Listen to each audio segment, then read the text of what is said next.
أسعد الله صباحكم بكل خير. من المركز الإعلامي في جامعة بيروت العربية نقدم بودكاست هويتي.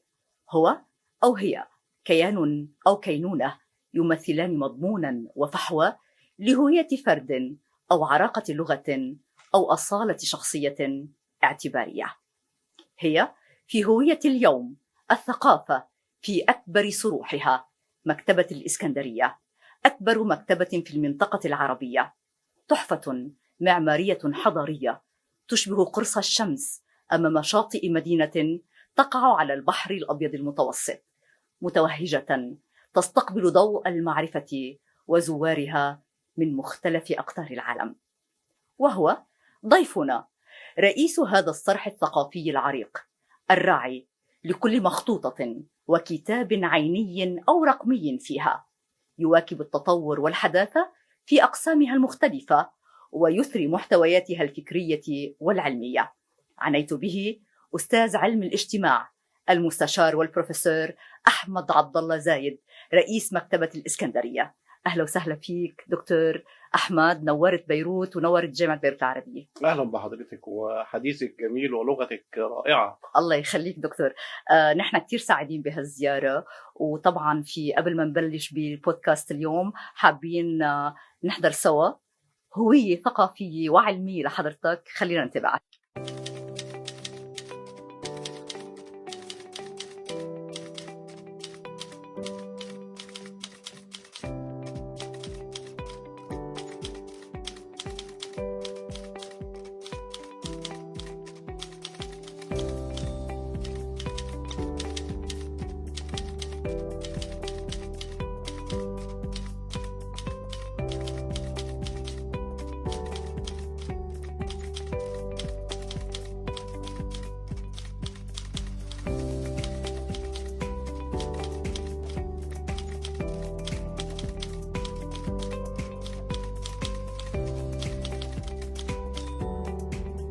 غيض من فايض دكتور أحمد، بس نبتدي بطلب بطلبه من كل ضيف هويتك لو سمحت الوطنية.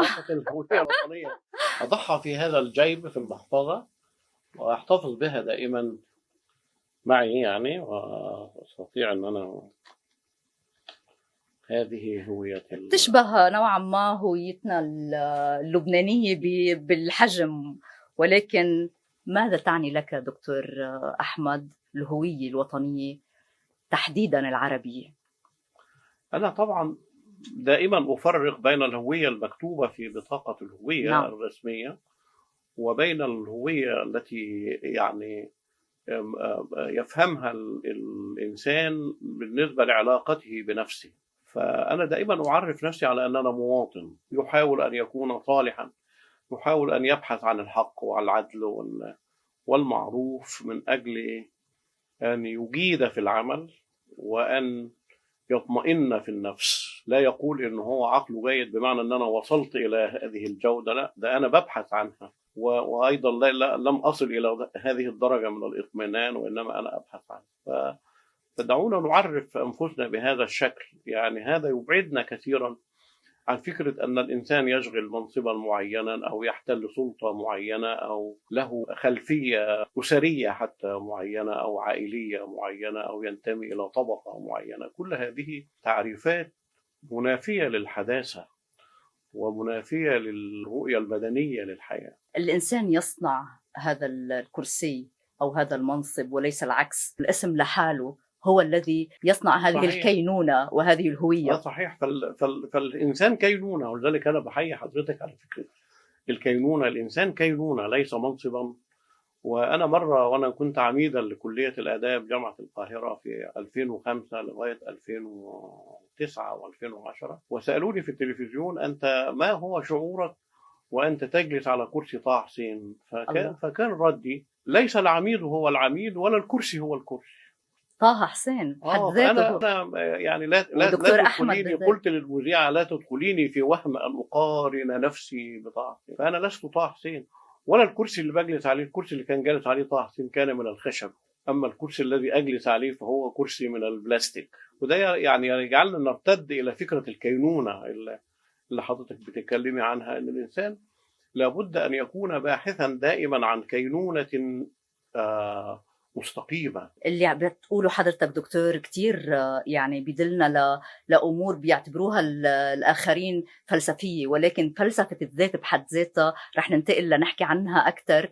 بس عجبني جدا لما لخصت موضوع أنا مواطن صالح. لو نحن فعليا في الوطن العربي ككل قدرنا فقط عرفنا نفسنا كهوية مواطن ونسعى إلى أن نكون صالحين، كنا وفرنا علينا أمور كتير من صحيح. لأنه هو نمط الحداثة العربية يحتاج إلى أن احنا نتأمله بعمق، ويحتاج إلى أن هو أن ننقده، ولكن يعني لا يجب أن احنا يعني ونحن ننقده ونكتشف تناقضاته أن ننسى أنفسنا. صح. نبدأ بأنفسنا ونكتشف تناقضاتنا ونكتشف ونقدم نماذج في الحياة ربما تكون مضيئة وتكون بارقة. خطر عبالي حضرتك أنت وعم بتقول نبحث عن أنفسنا، أسألك من هو البروفيسور أحمد زايد بعيدا عن كونه عالم اجتماع ورئيس أكبر صرح ثقافي في المنطقة؟ نحن نعيش وجود في قلق الوجود، يعني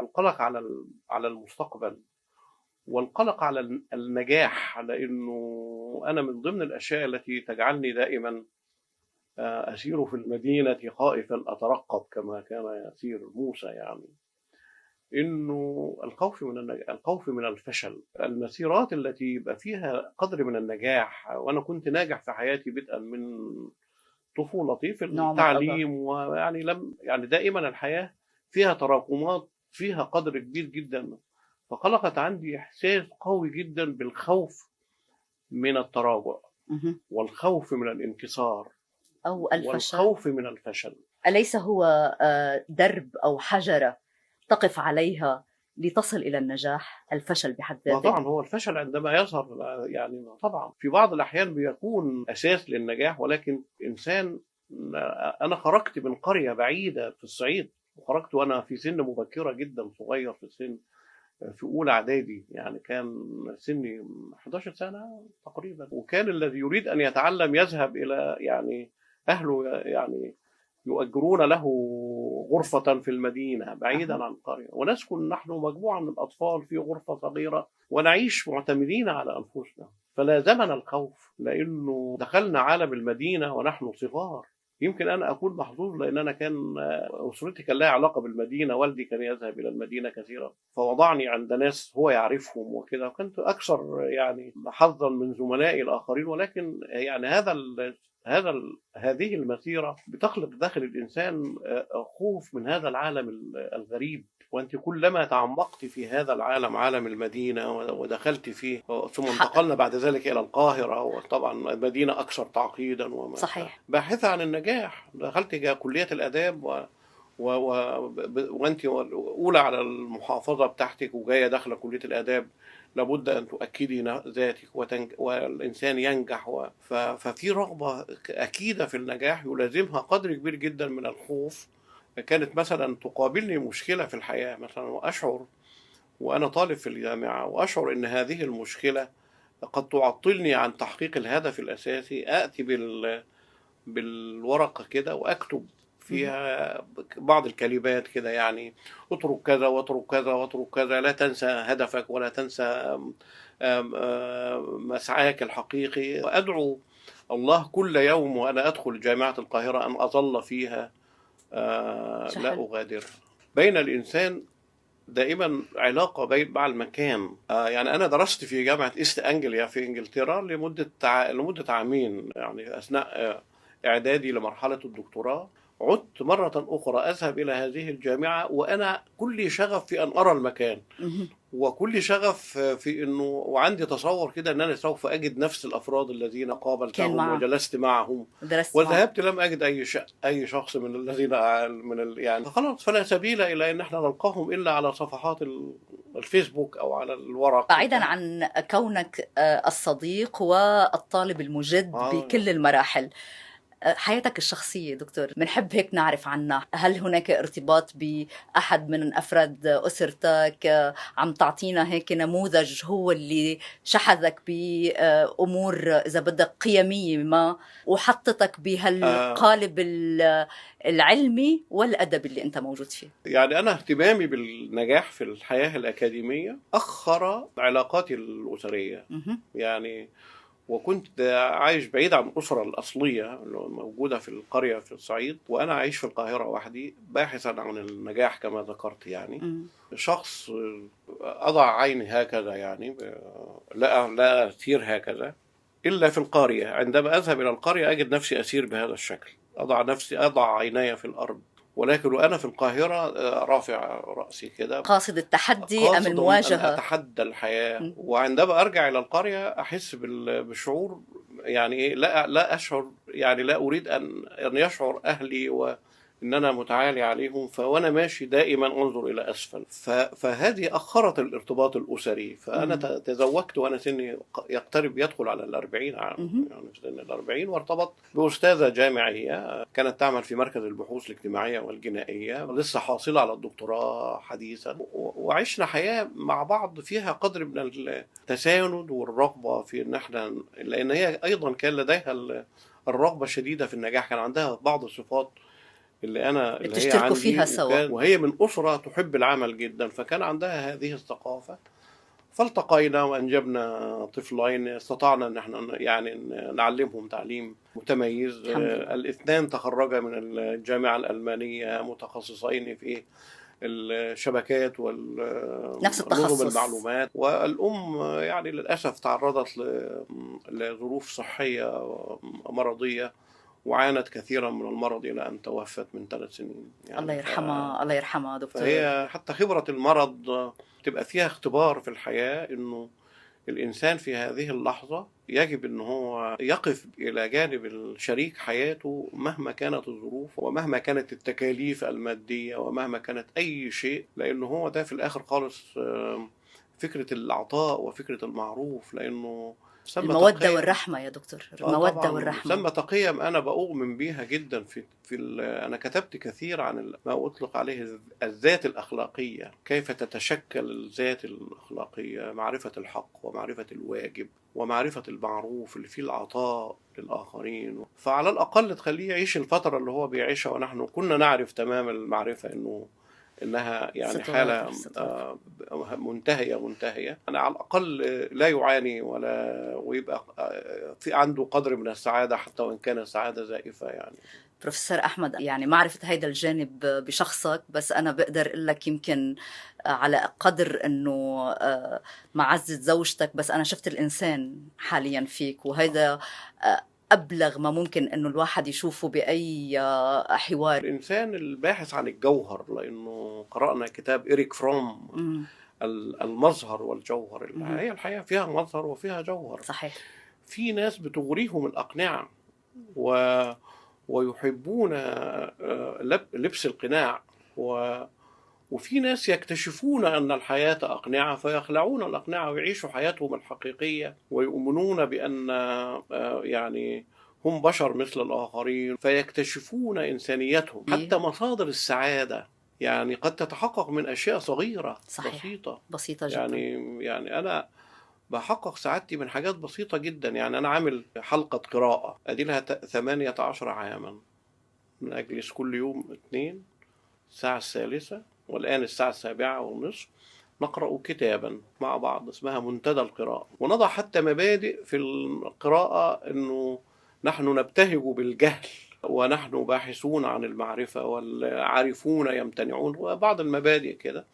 ودي من الأشياء اللي بتحقق لي كل أسبوع أجد أنه تديني شحنة من الطاقة وشحنة من الانبعاث الجديد. ما أجمل أنه لما القرآن ينزل أول كلمة اقرأ، وأنت تتمثل حاليا مع هذا المنتدى. قرأنا كثيرا من الكتب، قرأنا أفلاطون وأرسطو وسقراط ونيتشه وهيجل. أنا لما كنت حصلت على الثانوية العامة كانش في أي حد من القرية بنات متعلمات بالمعنى، إلا الذين ذهبوا إلى المدينة مع أهاليهم. هو من يعني نعم الله عليك حاجة الناس إليك، فهالسعادة جاية يا دكتور عندك من وراء أنت دعمك للفتيات أو للشباب لحتى يكملوا علمهم ولحتى يتفوقوا. صحيح. والتميز هيدا تقدير التميز لحاله بجر تميز صحيح. آخر. والإنسان بيبحث برضه يجد السعادة في إن هو يقرأ نص جميل، يقرأ كلمة جميلة، والحاجات دي كلها هي اللي بتحقق السعادة، ليست المناصب وليست البهرجة الخارجية هي التي تحقق السعادة. لأنه الفلسفة اللي أنا بتبناها هي فلسفة بتبحث برضو عن أن الإنسان يتآلف مع ذاته أكثر من تآلفه مع العالم الخارجي، ويأخذ الرضا عن نفسه من الذات وليس من الموضوع. رح أنتقل هي وجزء آخر ببودكاست هويتي.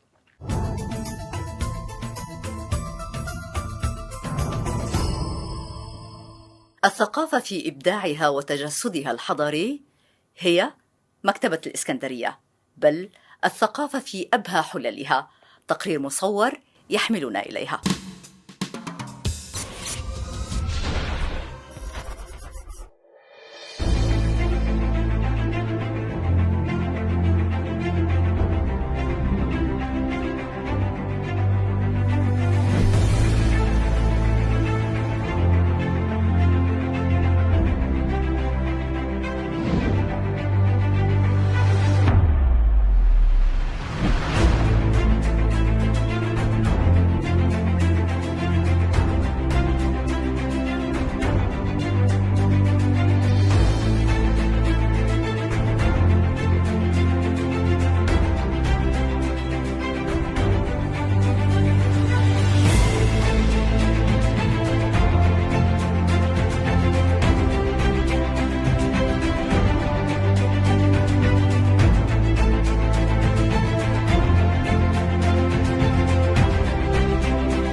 مكتبة الإسكندرية ملتقى للعقول.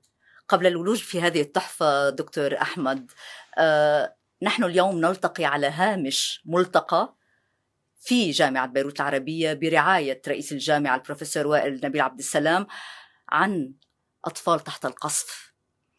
كيف للعقول النيرة والصغيرة أن تتفتح وسط كل هذا الانتهاك والظلم والقهر؟ يتفتح فيها الألم، ولكن يتفتح فيها أيضا القدرة على الاستمرار والقدرة على الإبداع، لأنه من قلب المأساة تولد الحياة، وهذا ما لم يستطع الجانب الإسرائيلي إدراكه. دائما المغتصب الظالم هو بيتصور نفسه أنه هو الأصح دائما، طالما أنه يمتلك القوة، وطالما أنه لا يدرك أبدا أن قول ابن خلدون الشهير بأن الظلم ينذر بخراب العمران.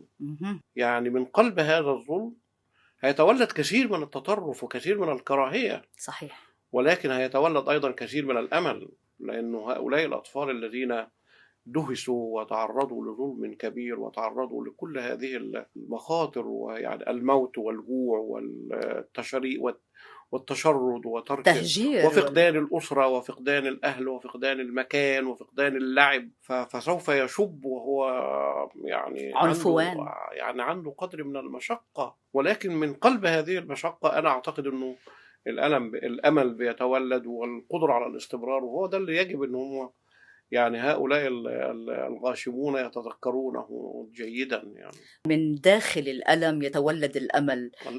لذا هناك ظلمات ولكن هناك نور واحد. هناك نور طبعا. حتى في البحث في كل الديانات كان في فكرة النور كانت موجودة. لابد للقائد أن ينكسر لا بهالمعنى طبعا يعني صح. طبعا. احنا فعلا دكتور اليوم استفدنا جدا بالملتقى وحكينا عن البعد الاجتماعي مع حضرتك، ولكن بدي انتقل للبعد الثقافي في مكتبة من أهم مكتبات المنطقة العربية، ونحن نعلم بأنه جولة واحد في هذه المكتبة يعني تنقلك إلى سعادة من السعادة اللي أنت عم تحكي عنها، فعلا بتحطك بأمور تختلف عن أي صرح ثقافي آخر. بس لو بنقدر ناخد معك هيك جولة ذهنية بصرية من ابتداء لما ندخل بنلاقي القبة السماوية، ومن ثم تمثال الإسكندر الأكبر، ومن ثم المدخل يلي فيه قطع أثرية، وبنوصل للمقصورة الزجاجية ونقف بها. كيف فيك تعرفنا على أقسام هذه المكتبة والمتاحف والمعارض فيها؟ أولا المكتبة، أنا لما يعني تم اختياري من قبل مجلس الأمناء لكي أكون مديرا لمكتبة الإسكندرية، هي كانت مفاجأة بالنسبة لي. يعني أنا طبعا وأنا دائما أقول يعني بقدم خالص الشكر لفخامة الرئيس عبد الفتاح السيسي على يعني هذا الشرف الكبير الذي وضعه في عنقي. وأنا عندما ذهبت إلى المكتبة يعني قد لا تصدقين أنه أنا طبعا كنت قد ذهبت إلى المكتبة مرات عديدة من قبل، واشتركت في محاضرات وندوات كثيرة وزرت المكتبة، إنما إلى الآن وأنا فيها هذه سنة ونصف في أماكن في المكتبة أنا لم أراها إلى الآن، لأنه من كثرة وحجم ما هو موجود في المكتبة. دائما يقولون لي طب تعالى نذهب خلف المسرح، فأجد أنه خلف المسرح ده عالم آخر يعني. فمرة أخرى تعالى ادخل هذه الغرفة، انظر كده، أجد المكان الذي تخزن فيه الكتب وهذه الأرفف المصطفى الكبيرة الضخمة اللي فيها آلاف ملايين يعني ملايين من عم نحكي احنا 84 ألف متر مربع دكتور. يعني مساحة غير يعني ما فيك طبعاً. تحصرها بكم في كتب وغنى، حتى في متاحف. يعني صحيح. أنا في كذا نوع للمتاحف اللي موجودة في متحف السادات. صحيح، احنا عندنا متحف الرئيس السادات، عندنا متحف أولا متحف الآثار، لأنه عندما كانوا يعني يبنون المكتبة وجدوا أن في تحت آثار غارقة في البحر في البحر بالمكتبة القديمة. يعني ويقال أنها كانت يعني ربما تكون من المكتبة القديمة، أو هي لأنه فيها بعض قطع الفسيفساء حلو بمساحات كبيرة تكشف عن أرضية، يعني كما لو كانت أرضية قصر أو أرضية مبنى فخم وضعت في متحف، وجاءوا بقطع من الآثار المختلفة من الفرعونية وعملوا متحف هايل، متحف آثار، في متحف مخطوطات، في مكان لترميم المخطوطات وإعادتها وتنظيمها، في متحف الرئيس السادات، في مقتنيات لفنانين عظام من تاريخ مصر كله، في تماثيل ديمتروس الفاليري اللي هو أصلا اقترح فكرة إنشاء المكتبة على بطليموس الأول في القرن الثالث قبل الميلاد. المكتبة تاريخ المكتبة بتذكرنا بالإسكندرية القديمة اللي كان فيها تنوع وكان فيها فلسفة وكان فيها يعني هي ورثت أثينا في الفكر وفي الثقافة وفي الفلسفة. وهيك أنا عرفت أنه كمان في 33 متر فوق الأرض و18 متر تحت أدوار تحت الأرض، تحت هي 11 طابق كلها، 4 أدوار تحت سطح البحر وبقية الأدوار فوق سطح البحر، ودول كلهم بيشكلوا قاعة قراءة واحدة مفتوحة. الله. نحن قد يعني عملنا دعوة للفريق الذي أسس المكتبة والذي رسم المكتبة وجاء إلى المكتبة هذا العام، ويعني كانت مناسبة كبيرة جدا وفيها فلسفة أنه هو بيمثل قرص الشمس. صح. ويمثل أيضا دوران الأرض ودوران الأرض حول الشمس وأنها تغرب من مكان إلى مكان، والجدارية اللي موجودة في المكتبة بتمثل كل ثقافات العالم، فيها عدد كبير جدا من الحروف اللي مأخوذة من لغات من 120 لغة، كل والضوء يدخلها من كل جهة. طبعا صح؟ لأنه في جدارية عليها حروف من كل هذه اللغات. فالمكتبة في مبناها طبعا تحفة معمارية ضخمة جدا، في تاريخها رمزية الماضي والحاضر، في موقعها في الإسكندرية رمزية مدينة الإسكندرية القديمة والحديثة أيضا. والإسكندرية في الزمن الحديث كان بيقطنها عدد كبير جدا من سكان من أوروبا، من اليونانيين ومن الإيطاليين ومن الأرمن والفرنسيين وجهات مختلفة من العالم. كانت مدينة كوزموبوليتانية بحق يعني. فالمكتبة بالفعل تعتبر أيقونة، وبدخلها كل يوم حوالي 2000 زائر مصري، وحوالي 700 أو 800 زائر أجنبي يوميا. بما معناه الإخلاص هو للكتاب بحد ذاته، للكلمة بحد ذاته. فهيدا قد ايه بحس إنه الواحد عم بينقل هذه التحفة لأنه قيمة فعلا وتحوي ما هو قيم. صحيح. الكتاب دكتور، كونك عالم اجتماع أعدتني لدراستي لما بيقول رينيه ديكارت أنا أفكر إذا أنا موجود، وعندما يكون الفكر يرتبط بالوجود. هل برأيك في عصر السرعة وعدم التروي واللا منطق الكتاب هل هو فعلا صاحب حاليا؟ هذه العبارة هي من العبارات التي خلقت تغيرا كبيرا في العالم يعني. رينيه ديكارت كوجيتو إرجو صم باللاتيني، أنا أفكر إذا أنا موجود، التي قالها ديكارت حولت العالم من الفكر الديني إلى الفكر الحديث، حولت الإنسان نفسه إلى أن هو يبقى في اعتراف بالفرد، في اعتراف وإعمال للعقل بالبشر، وفي اعتراف بالعقل، وأن الاحتكام لابد أن يكون للعقل. ولكن يعني هذه الفكرة للأسف الشديد لم تتعمق في كثير من ثقافات العالم الآخر. بمعنى أنه يعني مثلا طه حسين حاول أن يقدم هذه الفكرة وأن يعني يجسدها في كتابه عن الشعر الجاهلي، وأن يغرس فكرة الشك، لأنه العقل يكون مستقيما وقويا عندما يفترض فروض ويختلف. نعم. يعني لا تكون هناك قوالب ثابتة تثبت العقل مكانه فيصبح عقلا معقولا كما يعقل الجمل. نعم. نمطي لابد أن يكون عقلا طليقا كالنسر في الفضاء يطير ويحلق. ولكن طه حسين تم صده وتم الوقوف أمامه، لأنه يمكن نحن في بعض التيارات الجامدة في منطقتنا اللي بتحاول فعلا تاخدنا لمطرح ثابت ولا يعني تشبه المعرفة والفكر وما يصاحبهما من أمور إلها علاقة بالتوسع والتبحر في بحر المعرفة والمنطق. الحداثة انطلاق وتجدد. ما هو ده معنى الحداثة، ان انا انطلق واتجدد، وان انا افكر بشكل مختلف، وان اترك ورائي دائما ما قلته في الماضي، وان يكون كلامي جديدا دائما، مختلفا دائما، متجددا بشكل دائم. هو ده اللي احنا نستفيده. المكتبة تريد تودع لو كانت كذلك. وانا دائما أول كلمة قلتها لموظفي المكتبة إنه المكتبة مكان يعبر عن الكوزموبوليتانية، يعني التعددية واعتراف بالآخر، لابد لكل شخص يعمل في المكتبة أن يكون كوزموبوليتانيا في عقله وفي فكره وفي سلوكه طبعا هذا لن يتحقق لأنه البشر بشر في الآخر خالص، إنما أنا أحاول أن أحقن هذه الفكرة في جسد العقل في المكتبة. يعني محتاجينك تحقنها في لبنان كمان لأنه التنوع والتعدد عنا كبير، فاحترام الآخر مطلب أساسي للمجتمع اللي فيه تعددية وفيه قبول للآخر، والناس تعايشت ووصلت إلى دستور وإلى اتفاق، فلنتعايش على هذا الدستور. صح.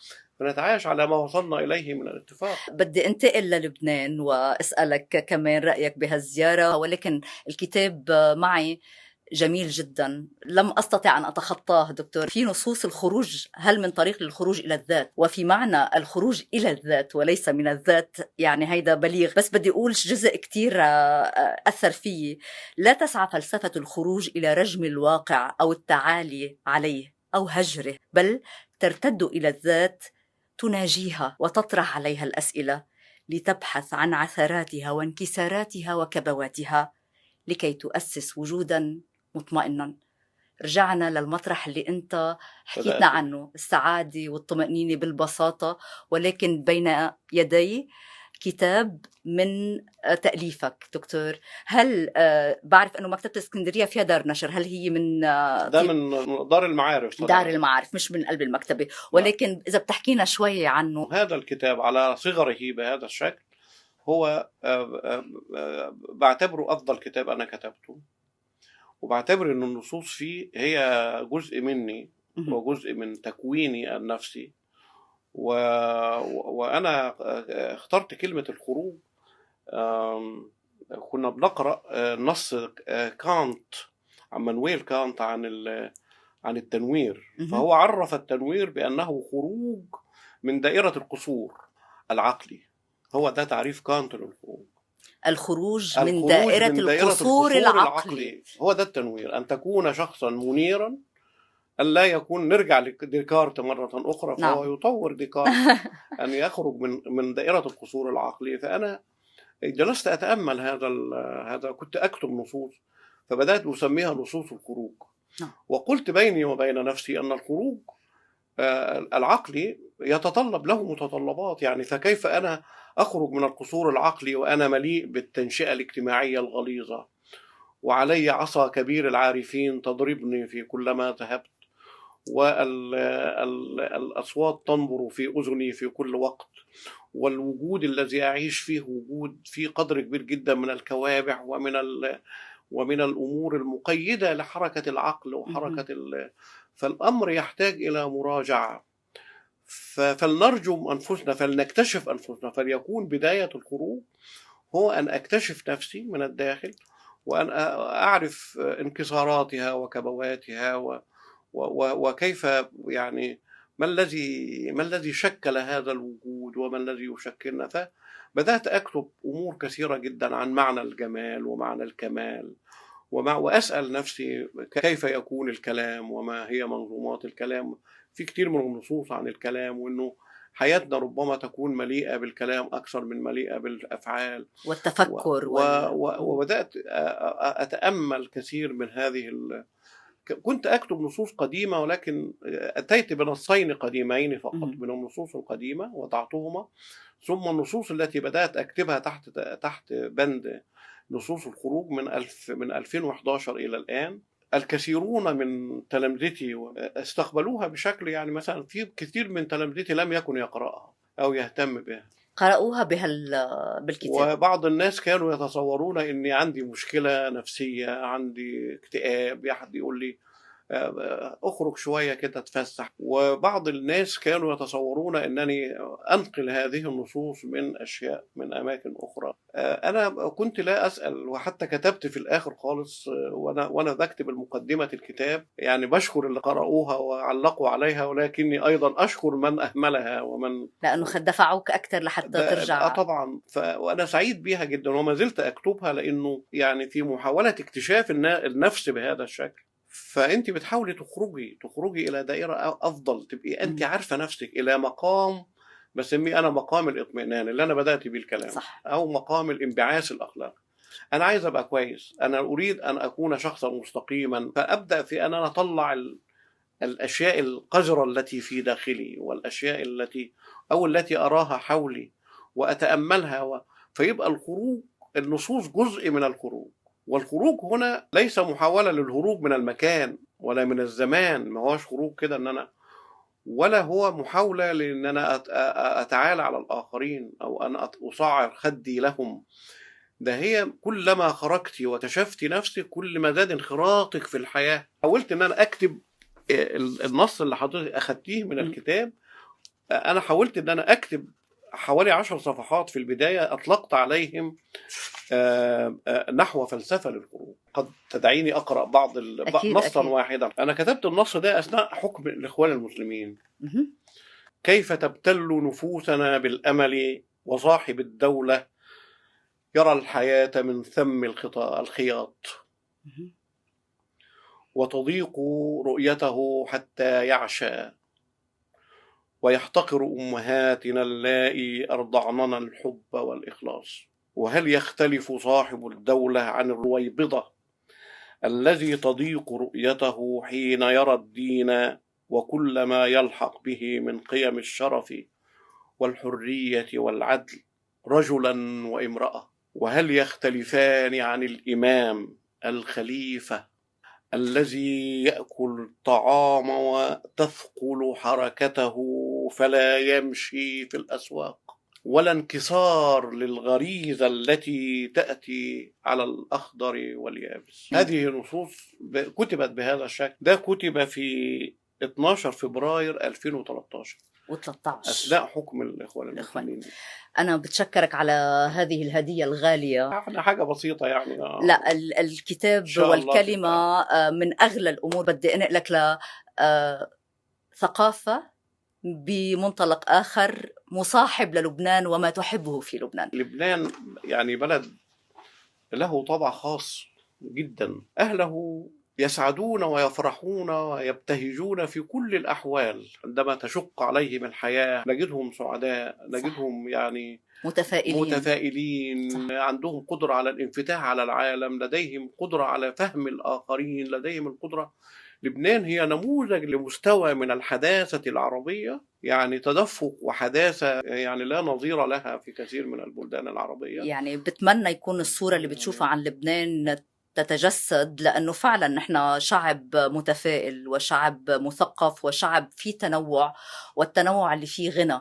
ولكن اللي كنت عم بتقوله بالبداية دكتور أنا برجع بقتبس فيه، لكلنا في لبنان بالذات نحتاج إلى الشعور بالمواطن والسعي إلى أن نكون مواطنين صالحين، ونبدأ بذاتنا وأنفسنا.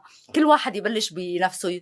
الله لا يغير ما بقوم حتى يغيروا ما بأنفسهم. من هذا الإبداع اللي عم تحكي فيه عن لبنان بدي أنقلك لإبداع وسمعك. ممكن؟ طبعا. مصر يا مصر، مصر عادت شمسك الذهب ترتوي الأرض وتغترب، كتب النيل على شطه قصصا بالحب تلتهب.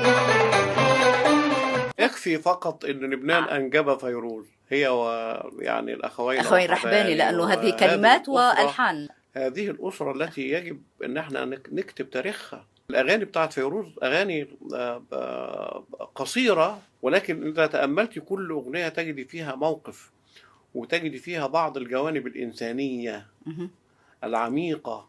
فأنا يعني أتفائل عندما أسمع صوتها، وهي فنانة عظيمة بجانب طبعا الفنانين العرب الآخرين. من فيروز ولبنان، حضرتك ضيف عزيز على لبنان وعلى جامعة بيروت العربية، وأكيد المتنبي بيقول يا ضيفنا لو زرتنا لوجدتنا نحن الضيوف وأنت رب المنزل. لا، أنتوا أرباب المنزل كله. تسلم. بدي أنقلك لأسرة الجامعة. عملنا معهم جولة بقلب حرم الجامعة في بيروت، وأخذنا منهم أجوبة عن أسئلة طرحناها. خلينا نسمع سوا. الثقافة دي مفهوم عام جدا مرتبط بتاريخ وحضارة وموروثات. إذا بدك العلم تاعك، المعرفة والتكنولوجيا قديش أنت متمكن منها. مكون رئيسي للإنسان ولحياته على الكوكب الأرض. يعني ممكن تبلش بالطريقة اللي بياكل فيها، اللي بلبس فيها، اللي بيمشي فيها، اللي بيحكي فيها، اللي بفكر فيها، اعتقاداتي. قد ايه عنده خبرة بالحياة، قد ايه عنده معلومات. هي بترجع حسب موطنك. في عنا عدة ثقافات، يعني في الثقافة الدينية مثلا، في الثقافة المدرسية أو الثقافة الجامعية. في معرفة تكتسب، متأثرة بتكون بكذا عامل بالحياة. ممكن العامل الشخصي، العامل الاجتماعي بالمجتمع. كيف ترجمها براسك وبتطبقها بأرض الواقع. بنقسم لنصين. أول شيء experience in life as well as being in the university مثلا having a diploma. ما فينا نقوله كان لبنان هو عبارة أنه هو كان مبدأ الثقافة، يعني حصل للأسف. بالعالم العربي قطر. وهلا عينون بلبنان أي وين أكبر مكتبة؟ معرض الكتاب. أكيد مش لبنان. هي مكتبة محمد بن راشد موجودة بالإمارات. العراق. بحس بمصر لكن ما بعرف. بذكر مكتبة الإسكندرية. افتكر هي مكتبة الإسكندرية. صراحة صعب علي شوي، بس بال 1900 بحس أو 1800. 2008 7 6 2005. بتذكر هي بعد 2000 بس ما بتذكر أي سنة. 2002. إذا 2002 هي تأسست أو تم افتتاح مكتبة الإسكندرية حديثا. المكتبة الجديدة المعاصرة في 2002، ولكن كانت من قبل ذلك. من الفكرة بتاعتها فكرة إحياء المكتبة القديمة ظهرت 1990 عندما عقد مؤتمر كبير جدا في أسوان، وحضروا بعض رؤساء العالم يعني كانوا موجودين. أطلقوا وثيقة اسمها وثيقة أسوان، قرروا فيها أنهم يعملوا مكتبة الإسكندرية الحديثة الجديدة إحياء للمكتبة القديمة. وبدأ يبقى في جمع أموال لبناء هذه المكتبة. عملوا المسابقة للمبنى في آخر التسعينات، ثم بدأ البناء واكتملت في عام 2002 وتم افتتاحها في 16 أكتوبر 2002. عرفنا أنه ابنة الأديب الكبير نجيب محفوظ تستودع 1500 كتاب لمكتبة الإسكندرية، لأنه ما في أفضل من هذا المكان ليكون مورد لثقافة وفكر والدة. وأنا يعني كنت سعيد جدا لأنه اتيحت لي الفرصة أن أنا أذهب إلى شقة نجيب محفوظ، وأن أنا يعني أستلم الكتب بنفسي من هناك. وعملنا يوم كان جميل جدا، وطبعا ليست الكتب وحدها، وإنما وجدنا بعض الشهادات والتقدير وبعض الإهداءات له وبعض الأشرطة الفيديو، كلها حصلنا عليها. وإن شاء الله هنعمل في المكتبة يوم كامل كده لتكريم نجيب محفوظ والاحتفاء بهذا الحدث يعني، ونضعه في المكتبة في أفضل مكان إن شاء الله. إن شاء الله. دكتور، نحن تشرفنا بوجودك معنا، نقلنا لجزء إنسان البروفيسور أحمد زايد. بتمنى هالجزء من هويتك وبصمتك يكون الكل استمتع فيها مثل ما استمتعت، والجامعة جامعتك وشرفتنا، وإن شاء الله ملتقانا بمكتبة الإسكندرية المرة الجاية. أنا بشكر حضرتك جدا جدا، ويعني كان اللقاء يعني جميلا متدفقا عبيرا. شكرا جزيلا. شكرا لك دكتور.